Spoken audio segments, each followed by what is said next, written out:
Okay. இன்னைக்கு Japanese Japanese யென்னுக்கும் இதுக்கும் பார்க்கலாம், யுஎஸ்டிக்கும்.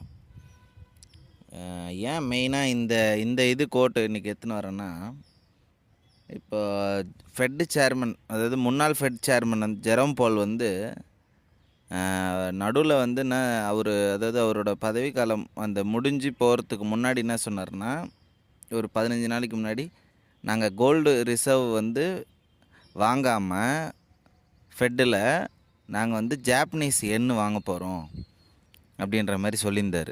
ஏன் அப்படின்னா, உங்களுக்கு வந்து பார்த்திங்கன்னா அதாவது அமெரிக்கன் பாண்ட்ஸ் இருக்குல்ல, ஜி ஜி செக்டார் பாண்டு, அது வந்து இருக்கிறதுலே ஹையஸ்ட்டு வாங்கினது வந்து ஜாப்பனீஸ் தான் வாங்கியிருப்பாங்க. $1.5 ட்ரில்லியன் அவங்க தான் பாண்ட்ஸே வாங்கியிருக்காங்க. இப்போ ஜாப்பனீஸில் வந்து இன்ஃப்ளேஷன் கொஞ்சம் அதிகமாக இருக்குது.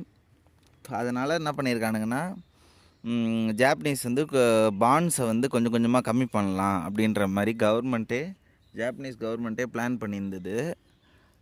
அதனால் என்ன பண்ணியிருந்தாங்கன்னா, அதாவது இது வரைக்கும் எந்த ஒரு டைம்லேயுமே நடக்காத மாதிரி ஃபெட்டு வந்து இந்த முடிவு பண்ணி சொல்லியிருந்தாங்க.